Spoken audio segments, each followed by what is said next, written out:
So good evening once again, and let's get started on with SDR. Today is actually 28th February, and it is Indian Science Day. So this presentation is I'm dedicating to all the non-commercial spirit and community worldwide who are actually doing a very good job. And specifically, we have here one such legendary person, uh, Arvind. So I want to dedicate this today to Arvind. Thank you, Arvind, for everything what you are doing. Oh, thank you. Yeah, you are praising too much. I'm doing a very small contribution. Not really, you are modest. Okay. So let me just clearly state the objective. So this is a very introductory session covering basics of SDR, applications, architecture, and some details of popular and cost-effective SDRs, hardware, and then along with that, open source software, tools, and systems. So if the system allows me, then I will be basically would like to show some basic and interesting application using the SDR hardware and software. So I just want to add here is that in this primer, I am not going into the details of communication signal processing blocks and how they are implemented in either in analog or digital domains. Okay, contents. So the SDR and where used, basic architecture, types, applications, architecture of RTL-SDR. We will hear this term quite often today in my talk. Then I will also be giving a quick overview of TX and RX SDR, and then quick demos if it's allowed, and then in the end we can have a Q&A session. Okay, so so this just I'm starting with a very basic radio receiver system. I'm assuming that everybody who is present in this session actually has seen this type of diagram in their uh, technical life, either in graduation or maybe later on. Is that assumption valid? Is there somebody who actually has not seen this type of picture?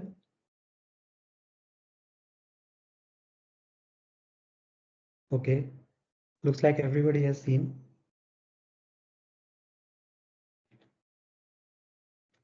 So basically, typically, if we see I'm talking in terms of the receiver. Uh, so we have basically two type of section in any radio receiver system. One will be of course, the antenna, and then we have this radio frequency components, which we call generally radio, even in popular language. And then we have something like all the baseband processing.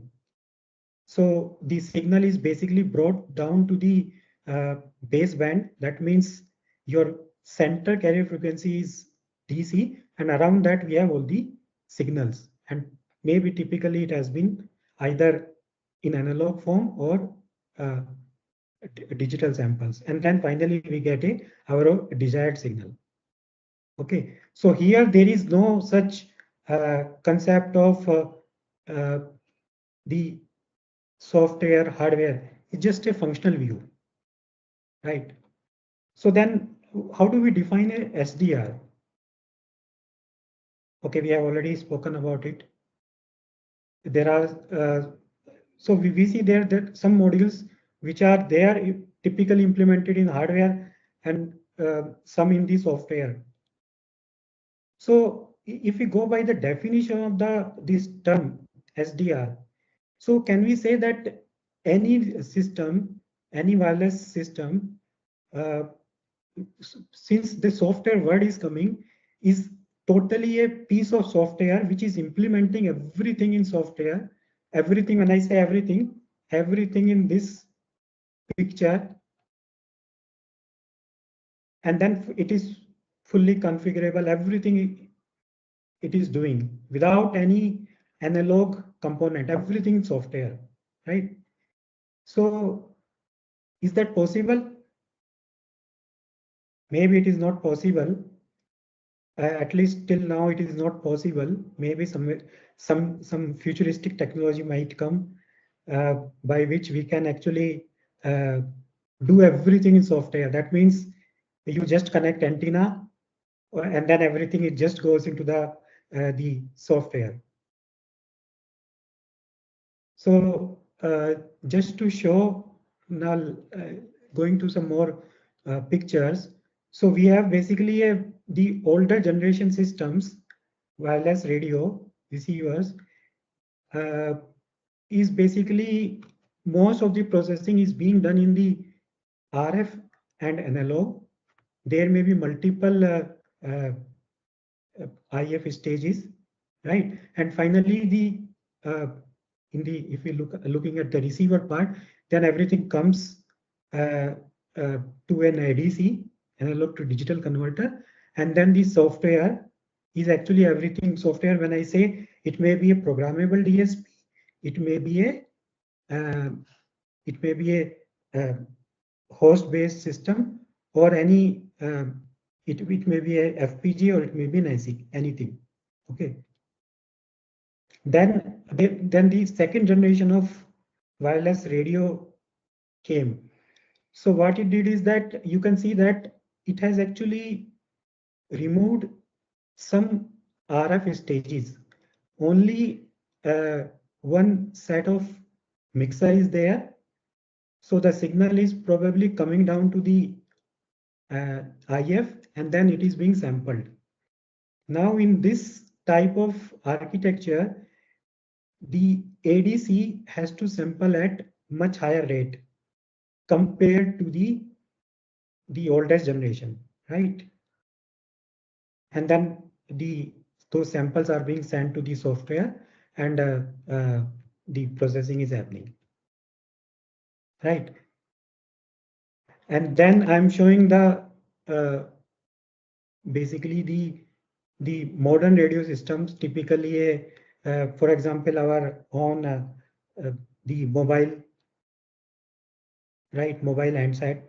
So there we are taking in the samples from the antenna, analog samples, and then after some very basic filtering and LNA, we are directly sampling it. So this, since the signal frequency can be very high, this ADC, and on the other side, on the transmitter side, DAC, these need to be run at extremely high sampling rate. That means the load on the software increases. Correct? So just a question. So when you say a very high sampling rate, it still has to obey that Nyquist sampling theorem? Yes, and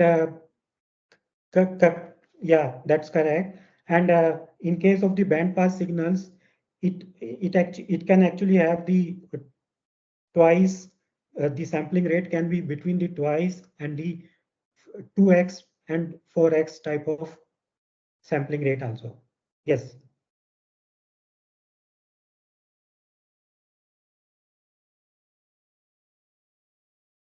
So what we have actually,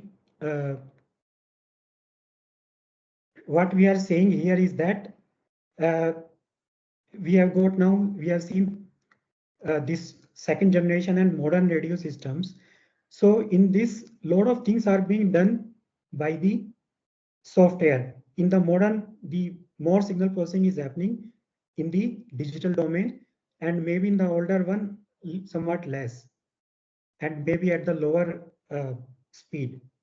So can we call them SDR?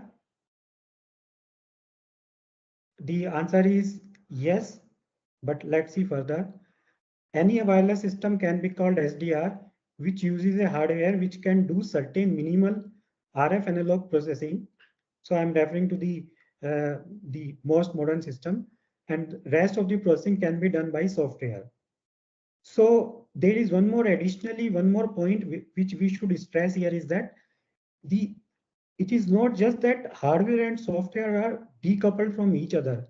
When we say a SDR means the software is literally defining the configurability, controlling parameters of even the RF analog part through some interface. So so here I'm going to state is that a true software-defined radio, software itself will configure, controls RF parameters, and that's which will define the whole functionality of the radio per se based on some certain requirements. So typically, the parameters of the RF part, which can be actually controlled from the software, is the carrier frequency, bandwidth of the narrowband signal, sampling rate, gains of the RF analog stages, decimation factor, and all. So I think now it's very clear that a software-defined radio is called software-defined radio because software is actually defining the whole functionality of the full radio receiver and transmitter. So any questions here?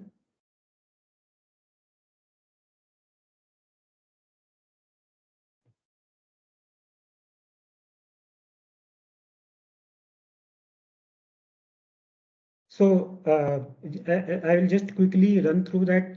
A typical SDR based receiver will look something like there is an RF tuner, that means a LNA and then a mixer, and then directly ADC is sampling the high speed signal, and then probably in a digital down converter which may be implemented in say in FPGA or some ASIC digital down converter, and then it is being passed on to the DSP. Now when I say DSP, this DSP actually can be processing can be done on programmable DSP. It can be a x86 based system, or maybe it can be even a Raspberry Pi. Hey Nitin, this is Deb here. Yeah. I have a question regarding this software-defined radio. So, what are the other use cases other than whatever you are showing here? Meaning, software-defined radio is a big umbrella term, right? And there must be some other use cases, not just playing a FM or AM radio onto your laptop or a computer, right? So, what are the other use cases? Yeah. So I'll come to that. There are quite a few. A big list is there. We'll come down to that. Just hold on.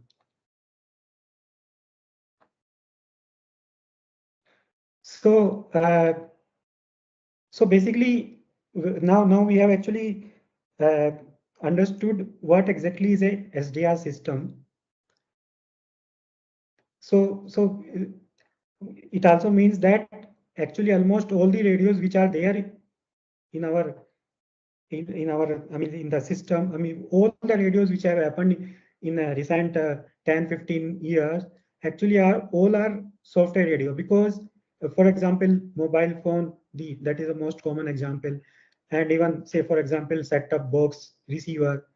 So everything is software radio, but then there are two broad categories of software defined radio.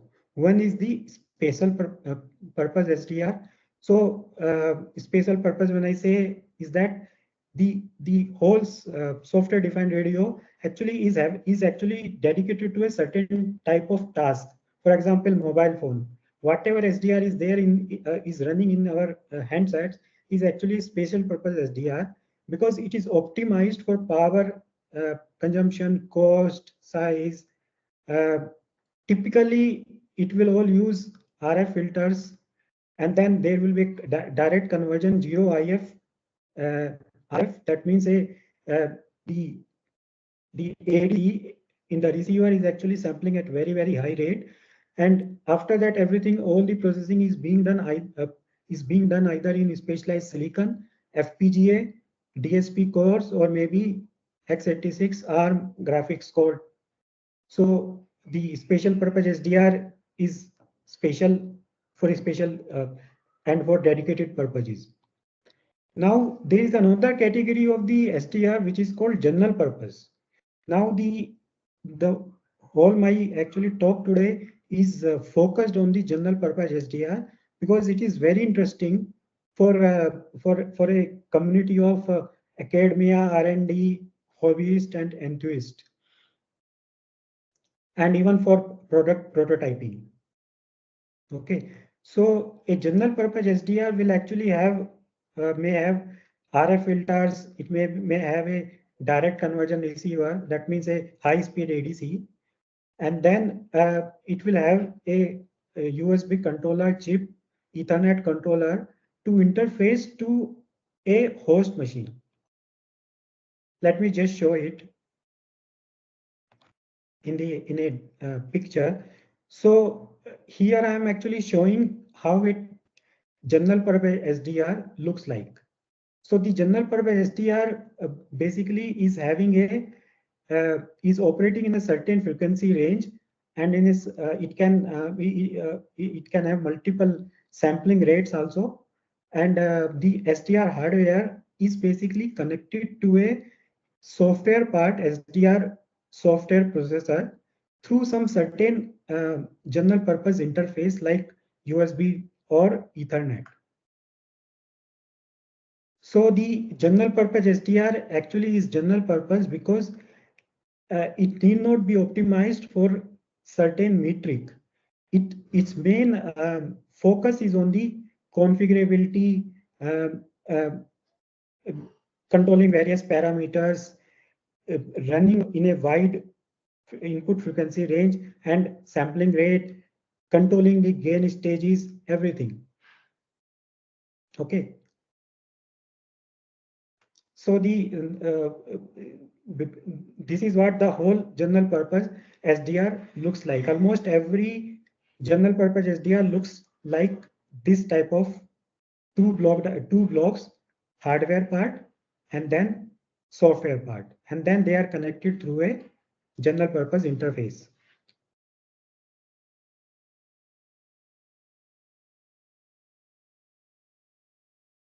Okay, so when I say the software part, I can actually have it can be again a Raspberry Pi, it can be a x86 system, even ARM based system, anything. It can be actually Linux, it can be Windows, and then it can be running multiple software based GUI based systems, or the general C++, Python type of application, GNU radio. So that can be all come under the category of the SDR software side. I think Vineet has a question. Vineet has a question, Nitin. Okay, yeah, Nitin, I had a question. Hey, how are you? Yeah, hi. Thanks. Nitin, I had a question. This picture that you're showing, right, on the SDR hardware, you've listed several, for example, RTL-SDR, Hack RF, some Blade RF, and so on, right? Is there any place where, let's say, the high level specs of these, for example, the frequency range or the sampling speeds or something is captured in? How does one decide which one to go about? Vineet, yeah. I am having a slide later on where I will be showing some of these parameters of these. So, but I am assuming that it's very clear now that what a general purpose SDR looks like. Yeah. Thank you. Yeah. So we actually have now coming to the target areas. So the general purpose SDR actually is very useful and interesting for amateur radio enthusiasts. If you just want to do spectrum wave sniffer, then that's also very good. And then of course, for quick prototyping in academia and R&D. So yeah, there are multiple type of SDR wideband where it covers a broad frequency range. So for example, it can start from 500 kilohertz and going up to all these 6 gigahertz, or a narrowband SDR which operates only between 1 to 1.5 gigahertz. That can be a narrowband SDR. Then we have got a category of full duplex, simultaneous transmit and receive, and half duplex. Okay, so yeah, so I think again, wireless standards where those can be used. Yeah, I will not. Yeah, so the commercial applications are also there for software-defined radio. So, I mean, using a common SDR hardware, you can actually you can maintain a common hardware, and then you change everything in the software. So that way, once you actually have got a common SDR hardware, you can use it for a long time. So that's what it means, that future proofing. You change everything in the software part. Okay, so interoperability, enhanced flexibility, cost efficiency. The cost efficiency part is clear because you don't need to really change the hardware part very often. Once you design it, use it for longer cycles. And then because of the more digitization, you can have an improved spectrum utilization also. Okay, now coming to the SDR, the evolution itself. So it's quite recent. Now when I'm saying SDR, I mean basically the general purpose as well as the special purpose SDR both. The concept of SDR itself is just hardly 40-year-old, and that basically got enabled because of the advancement in the signal processing part. That means our software processor, DSP processors, ASICs, all those things became feasible. FFT had already come, but then the programmable DSPs were slower before that, and then more things were happening around the ADC. So somewhere in the 90s, you can say early 90s, that's when the concept of this software radio actually came up. And then the early 2000s, the SDR based commercial systems got available. And when we are and the actual integration, more proliferation of the SDR systems actually happened in last 10-15 years only. Okay, so then coming to the, I'm just actually showing this particular EM spectrum starting from the lowest to the going up to 2.5 gig. So you can see that there are quite a few type of wireless signal. FM radio is there in around 100 hertz, 100 megahertz, aeronautical broadcast, radio astronomy and navigation, GPS. Then the wireless bell type of short range devices is around 433. Television broadcasting, some of the, even in India, the 4G LTE runs on 800, 900 megahertz, GSM, radio navigation, satellite communication, mobile communication, typically happening around band 3 in LTE is 1.8 gigahertz, GPS, 3G, one particular band is there in around 2 gigahertz, and then in around 2.5 gigahertz, we have got Wi-Fi and all these Bluetooth signals, right? Now, I have shown all these things. Now, there is a question. I'm asking a question. In India, can an engineer create an FM receiver, catch shortwave, actually explore astronomy signals, receive and decode GPS signals, watch analog band TV, do some spectrum sniping with just a desktop or a laptop system, and with one more with just $30 to $60. Yeah, that's actually typo. It's a $30 to $60 instrument. Is that possible? In fact, you can connect such type of instrument, SDR receiver, to a Ubuntu, Windows, or even an Android mobile also. So the answer is this. Yes, you can. This is the Brahmastra, and this is on Amazon. I'm showing the slide. This from Amazon. It costs something like 6,500. Though typically it gets imported. Good quality one gets imported from US and Europe, and it actually costs there maybe hardly 3,000 rupees. But the moment it lands up in India, because of import duties and all that, it becomes margins. It becomes in 6 to 7K. Now, just to list the now I just should mention quickly here is that this is just a receive. This is not a TX. So that means you can only receive the wireless signals. You cannot really transmit anything. But the type of the application, the list of the application which are mentioned here, it's a very exhaustive list.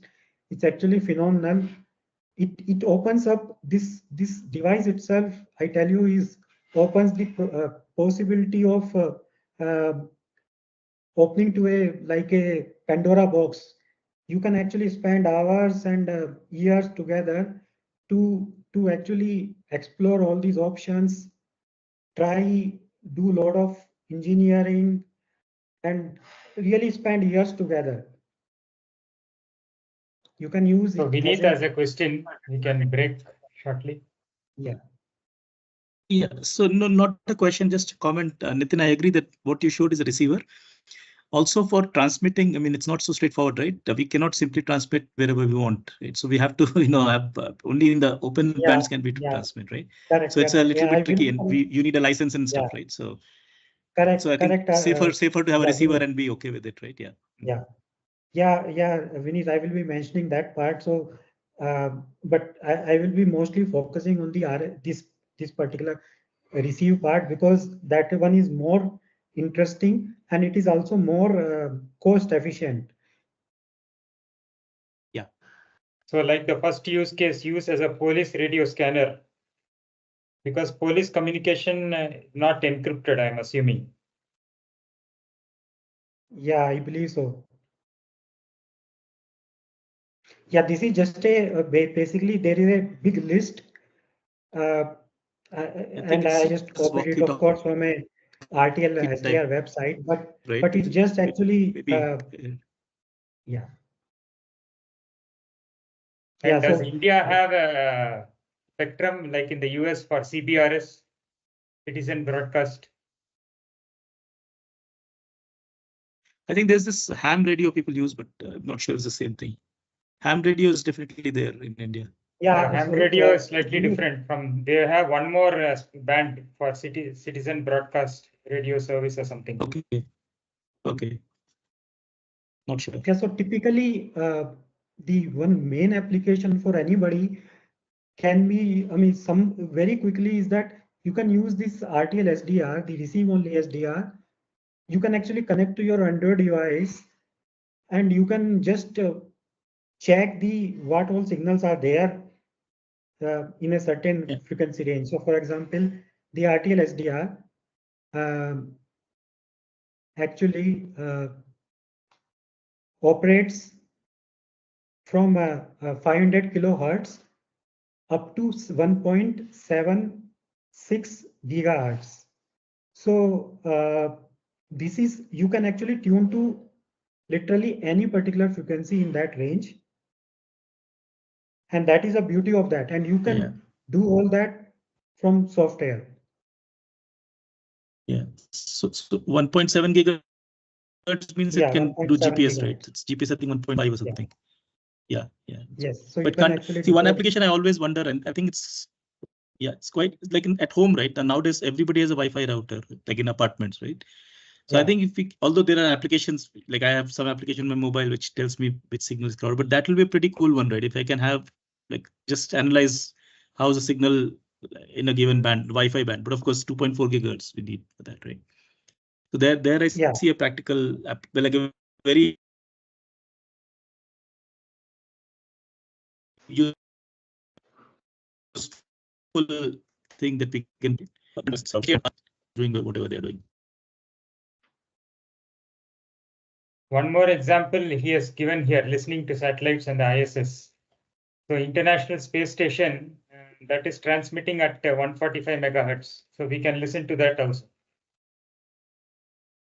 Yeah, but I should add just some point here is that even though I mentioned that we can buy this device for only for some basic antennas only for 6,000-7,000 rupees, but if you actually want to try out, explore some of these exotic wireless signals, you will actually have to spend a lot more money on the antennas, because the signal itself may be so weak that you really need to use a very directional and high gain antenna. And then it should tune to exactly the that's a good point. Frequency. Yeah, that's actually a very good point. Yeah. So it's like a photography enthusiast. They buy one set, but then they spend much more money on the lenses. So this technology is along the same lines. You can buy the basic stuff for less, but then if you want to do more advanced stuff, you need to spend money on antennas. Yeah, so basically, I just wanted to show that one more this thing is that there are quite a few, I would call it cousins, which actually sound similar, but then they are actually quite similar, and there is very small differences between all these type devices. They typically operate between up to 1.7 gig. Their starting frequency may be less, or sometimes the sensitivity may be different. So otherwise, they are almost the same type of devices.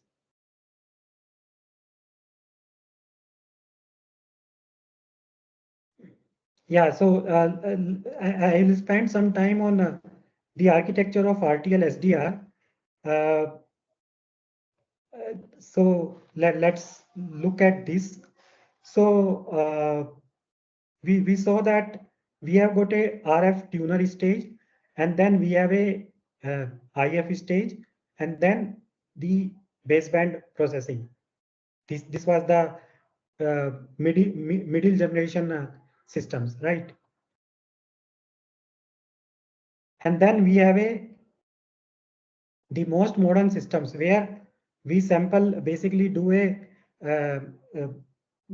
through this local oscillator, we bring our signal to the baseband, and then do a analog to digital conversion, and then everything else we are doing in the digital domain, right? And then this one is, oh sorry, okay, this one is the mixed type, and this one is the zero analog IF, where the signal itself is being sampled at very high rates, and then everything is happening in the digital. Now I'll just show you the interesting story of the RTL-SDR, how it has evolved. It's actually a very fascinating story about how the RTL-SDR architecture has come up. In around 2010 time, there used to be this in Europe and US DVB-T, the digital video broadcasting system. So some companies actually created a dongle. So they created a small dongles which contained the basically you connect, those were supposed to be used with your laptops, for example, you connect those to the USB port, and then you actually receive the DVB-T signal on your laptop, right? So somewhere in 2010, some of the enthusiasts, let me just tell their names first. There are three basically three main guys. The Eric Fry. So the Eric Fry, he actually did something very interesting in 2010. So he actually this Eric Fry and N.T. Polosari did together. They created some. The Eric Fry actually was able to put the device in the basically there is a okay. Let me sorry.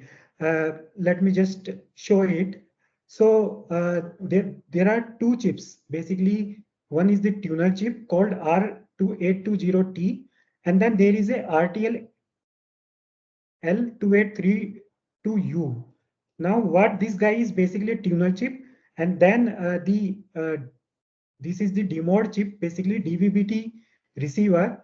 What it did is that is actually sample the signal at the IF, and then it actually did the DVB-T demodulation, which is actually some sort of modulation. Probably, I think it is OFDM based, and then it also had a USB port, USB handler. Okay, so what this guys this Eric Fry did, he actually was able to put this particular chip. He bypassed the DVB-T options. That means he put that in test mode, and it got bypassed.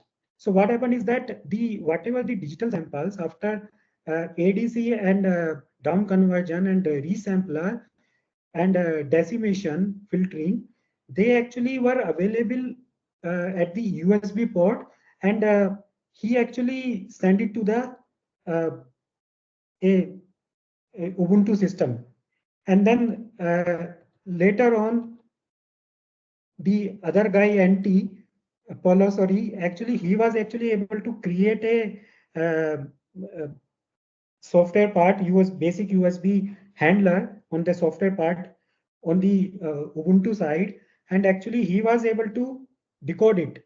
So and then there is one more guy from Osmocom company who actually created the whole thing. That means the USB handler part on the software part. So he actually enhanced the whatever these two guys did. So the comment of the NT Polosari in 2012 was that I am smelling a very cheap, poor man's software-defined radio, because together of these people's attempts and their basically engineering, the whatever was the original dongle consisting of two chips, they were able to bypass the DVB-T demodulation functionality, and then they were just able to basically control these two chips from the Ubuntu system. So they wrote a basically basic driver and the library. So it actually has started only in 2012, just 10-12 years. So the story itself is very fascinating, how it has happened over. It started in 2010, and over 2 years, this all happened. So now coming to the, I will just show you quickly, basically what exactly this the first chip, tuner chip is doing. It is actually typically a LNA RF filter, and then a mixer, and then it's having a fixed 28.8 megahertz, and then there is an IF filter. So the IF is fixed, okay, and then there is a gain stage, and then the signal is actually going to the demode chip RTL2832. And what 2832 is doing is it actually is taking the sampling at 28.8 megahertz, 8 bit. So this is the catch. This is just a 8 bit, and then actually it is doing a digital down conversion. Okay, that was already happening in that chip, original chip, and then decimation, filtering, and then already USB control was there. The only thing which these 2-3 guys did it is that after this they actually bypassed the actual demode function and directly the samples went to the USB controller, and then from there through the driver they actually landed up in the Ubuntu Linux system.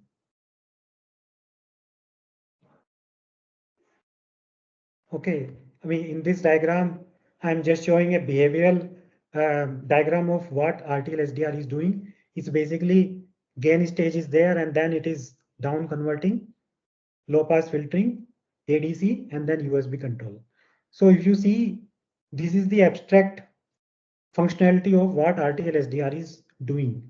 It is having a basic gain stage, filtering stage, down conversion, mixing, filtering, ADC, and then directly giving it to a USB handler chip and then going to the your PC driver.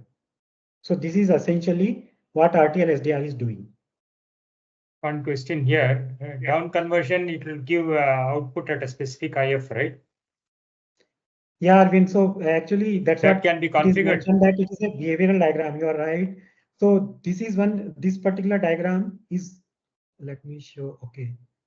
Yeah. So this is the actual total functionality which is all happening in the RTL-SDR. That means a IF stage. This one is a fixed IF stage. Then gain stage, and then anti-alias filter, ADC. Now this ADC is also fixed 28.8 megahertz. Okay, and then there is another down conversion, DDC, and then there is a decimation filtering. And then the samples are going to the USB port. Okay, now the bandwidth of the only limitation here is that the sampling rate, effective sampling rate of the signal, which is actually is possible maximum, is 3.2 mega samples per second. Okay, so even though the sampling, basically ADC is operating at 28.8, but because of the architecture of the whole digital part, the effective sampling rate actually is only maximum 3.2 mega samples per second. This is the important point to remember.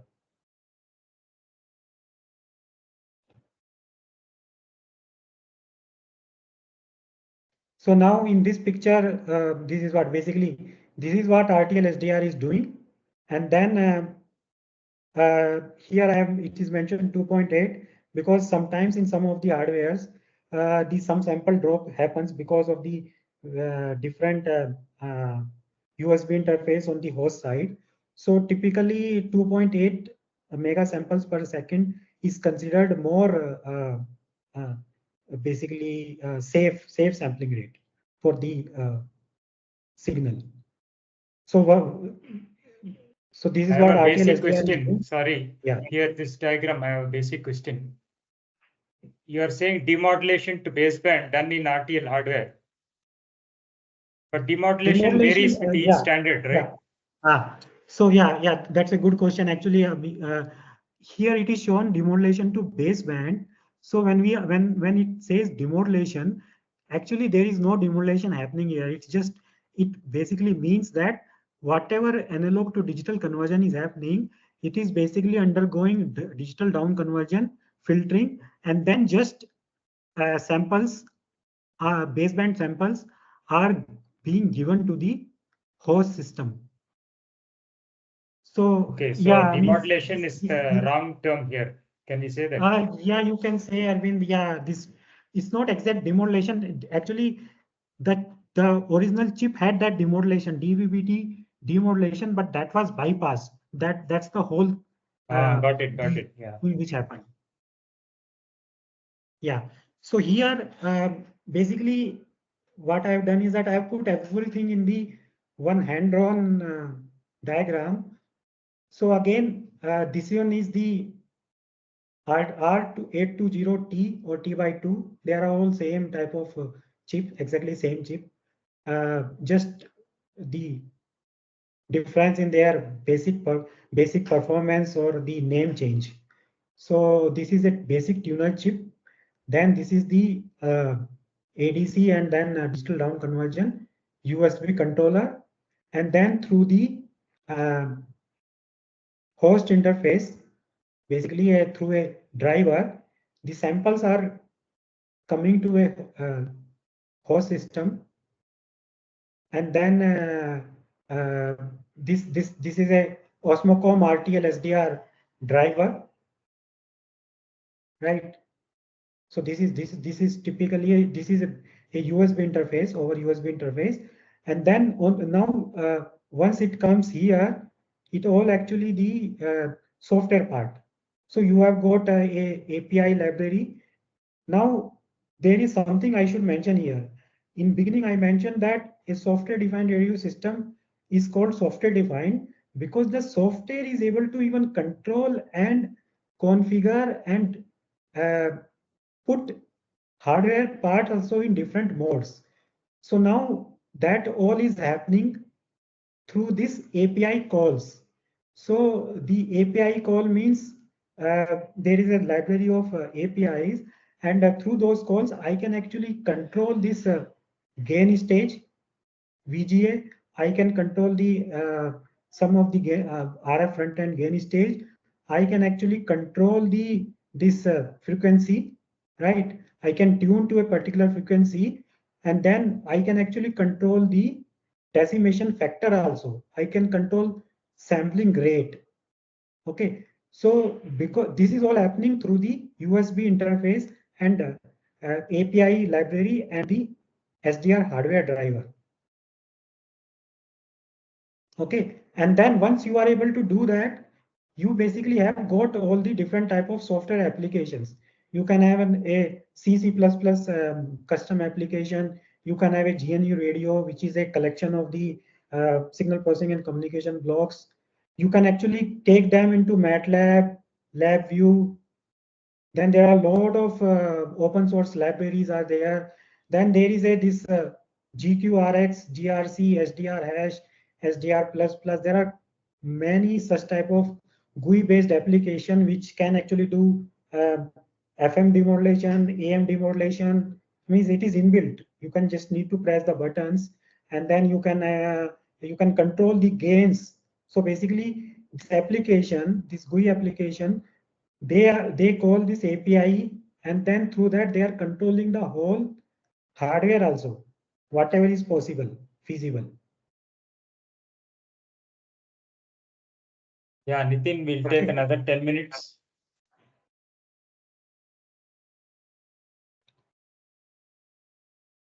Nitin, can you hear me? Yeah, Arvind, I can hear you.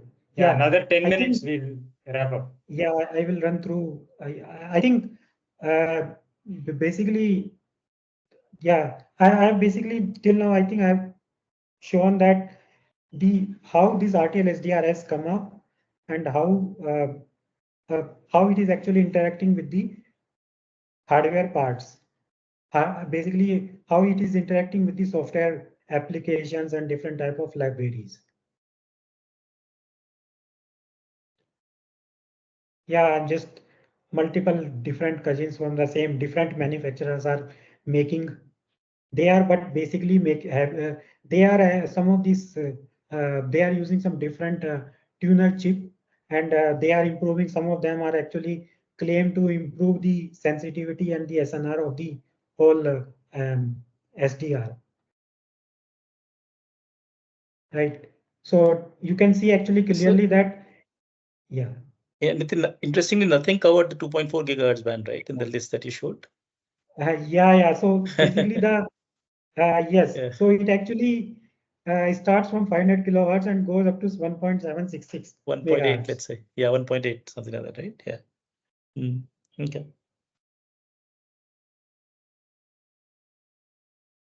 So you can see actually this one is the tuner chip. This one is the Realtek. You can see the logo of the Realtek, and then directly to the some peripheral basic circuitry, and then this is the SMA connector, and this is to the host side. It basically connects through USB 2 port. This is just I'm having the same exactly V3 model of the same RTL-SDR. Okay, so now somebody asked actually that what is the difference between ham radio and software defined radio? Can I do ham radio using a SDR? So ham radio actually is a licensed activity. It requires license, regulations are there. You need to learn certain procedure is there, allocation is there, etiquettes, lot of things are involved. It's a very regulated activity. So typically ham radios will use a dedicated hardware. Whatever hardware is coming, it's very dedicated, specialized hardware. And it's basically tunes to a certain ham radio frequency range. Okay, but the RTL-SDR, the receive-only SDR, is, you can say that it's a basically simple, cheap piece of equipment that can act as a receiver, and it's like a more of a scanner, but it is much more versatile because it is actually operates in a very good frequency range, starting from 500 kilohertz to the 1.7 gig. And only thing is that it requires a computer. Computer, when I say, you can actually have connect even to a, as I mentioned, a Raspberry Pi. You can connect even to a 4G Android mobile. So all that is possible. So you don't really need a license to use RTL-SDR. So basically, if somebody wants to get into the ham radio type of activity, you can actually buy an RTL-SDR, do a lot of exploration, and then once you have seen multiple type of signals, and then you have operated in ham radio, it seems that there are, again, I'm not myself aware fully, but I have heard that the ham radio, there are certain frequency range which are actually uh, uh, bands where you can actually listen if it is unencrypted. So theoretically, it is possible that if you actually connect a very good antenna, you can actually capable of listening to the ham radio bands. Now I think we have spent a lot of time on receive only SDR. The good thing, or the most interesting part about that RTL SDR is its price. Just for 6,000-7,000, and you already have, almost everybody these days has got a laptop. You can do plenty of things. You can actually spend years just with these two guys. Okay, but then there is another full-fledged SDR which actually can do TX also. So I'll quickly scan through some of the popular TX RX SDR. The most solid and the best quality TX RX SDR is undoubtedly the ITUS National Instrument ITUS USRP B2XX series. So the quality, the spectral purity of these TX RX SDR is actually the best. There is hardly any other competition in that price range. Now these all are based on analog devices 9361 RFIC. The interesting part is that they can actually operate between 70 megahertz to 6 gigahertz. So that's where you can go actually whole hog. You can actually go from configurably sampling clock, sampling the rate also, because it's operate on 0 IF direct conversion receiver. So you can actually go as high as 61.44 megasamples per second. It operates again on USB 3. So there are 3-4 models are there. Typically B200 that also has got only one TX and one RX, and then it can go all the way up to 56 megahertz. Then B210 actually is the most popular SDR in the world today because it can do 2x2, 2TX, 2RX. Okay, and you can actually go, you can implement a 4G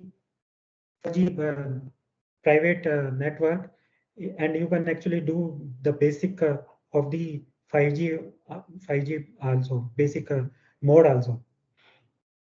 Now the yeah, so just to show quickly the how this whole architecture looks like. Similar, it is similar to the RTL-SDR. Here we have got, instead of USB 2, we have got USB 3.5. Then we have got some FPGA, which takes care of the driver between the host and this B210 actually is called UHD interface. And there is a logic to decode that and sync. And then this is the down converter and up converter part, and then this is the AD9361 chip, and then all the other, there is a GPS to have a very precise clock. There is a optional GPS clock is also possible on board. Yeah, I'll skip this. Then there is another, I just want to mention, there is another similar type of SDR TXRX, which has got similar properties as B210. It is called Blade RF. I'm actually having this particular SDR, and let me show quickly the comparison. And how much did you spend for that Blade RF? What is the cost? Yeah, I will mention Arvind.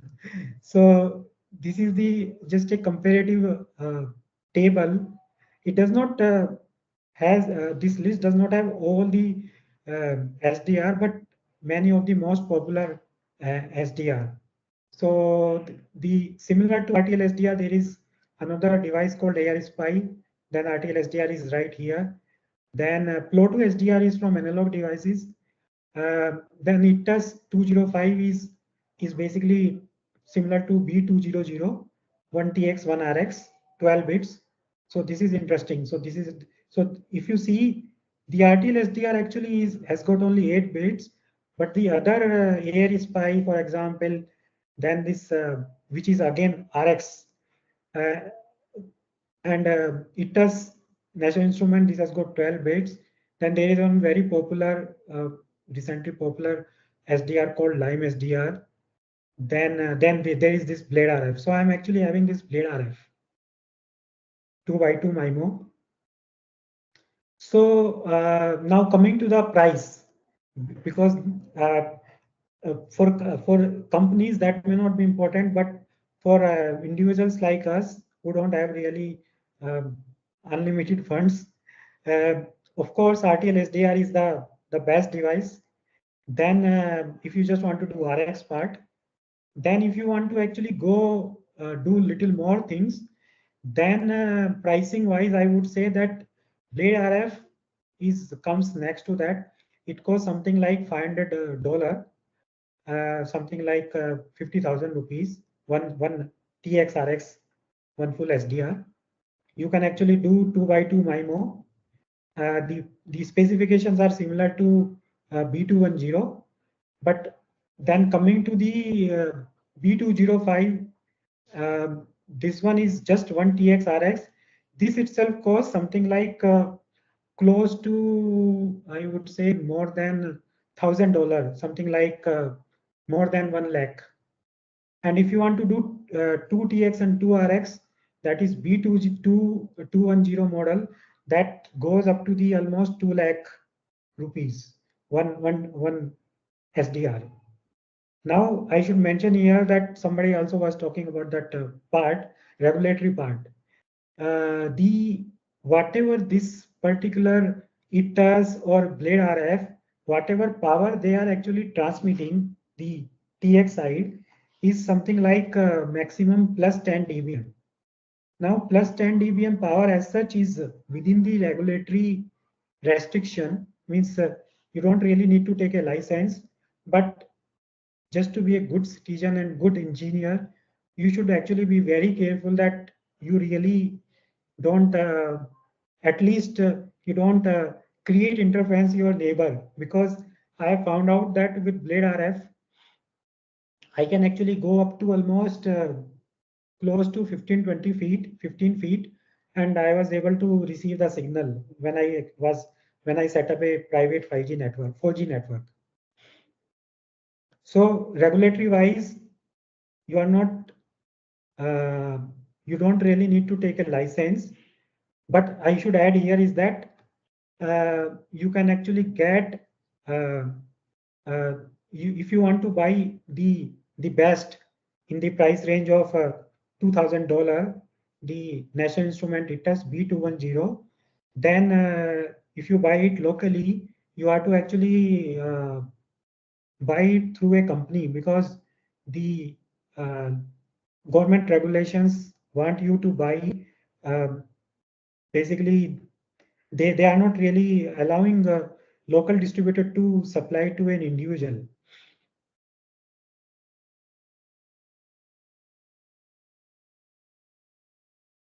Hello. Yeah, Hi, Ram, Nitin. you had a question. Go ahead. Yeah. I fortunately or unfortunately or luckily I bought 2 SDRs from Portland, USA. Okay. Lime Which one is that? SDRs.